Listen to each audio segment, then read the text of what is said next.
Good morning, everyone. I entered the Senate the same year that Representative Gabby Giffords was shot. I knew then that the state of political rhetoric was encouraging violence. I think it's imperative now, more than ever, that the leaders in our country disavow violence and lead by example. Through the years, I've personally been exposed multiple times to political violence. I was in the right field batting cage when the crazed shooter unleashed nearly 200 shots at our congressional baseball practice. I'll never forget Steve Scalise valiantly trying to drag his body away as the gunman continued. Later that year, a Trump-hating felon attacked me from behind in my yard. I was just straightening up from picking up a tree limb. I was wearing noise cancellation headphones, never saw him coming, running pell-mell down the hill. I was struck in the back. The force of the blow sent us through the air nearly 10 feet, down the hill until his shoulder impaled me as we hit the ground. 6 of my ribs were broken. 3 of the ribs were completely separated, such that for weeks, the ends of the ribs would grind upon each other. My lung was damaged. For weeks, I could inhale, but not have the rib strength to exhale. I developed 2 pneumonias. The pain was such that I could only sit up in bed by tying a rope to the foot of the bed and pulling myself up. But even then, the pain was that of 1,000 knives. Over the year of recovery, I began to cough up blood. I underwent removal of part of my lung. Complications led to an infection in the space between my lung and chest wall. I spent a week in the hospital having the infection lavaged every 6 hours through a chest tube.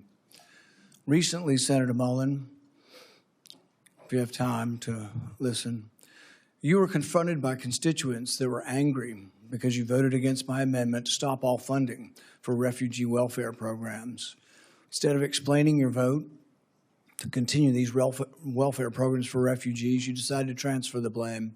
You told the media that I was a freaking snake and that you completely understood why I had been assaulted.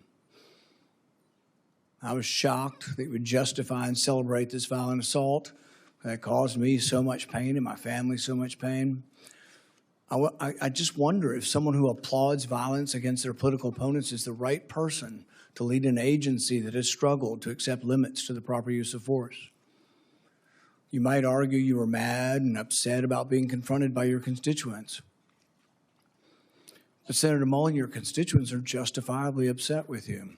By now, most of America knows that the Somali welfare fraud in Minnesota stole over $9 billion. But instead of defending your vote, you took to continue the vote to continue these refugee welfare programs. You chose to lash out at me. You went on to brag that you'd already told me to my face that you completely understood and approved of the assault.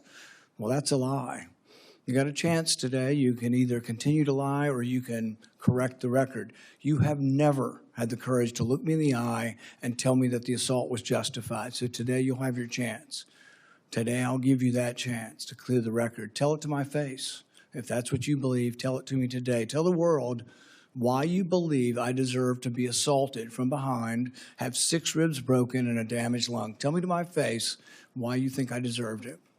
And while you're at it, explain to the American public why they should trust a man with anger issues to set the proper example for ICE and Border Patrol agents. Explain to the American public how a man who has no regrets about brawling in a Senate committee can set a proper example for over 250,000 men and women who work at the Department of Homeland Security. Support journalism you trust. Support PBS News. Donate now, or even better, start a monthly contribution today.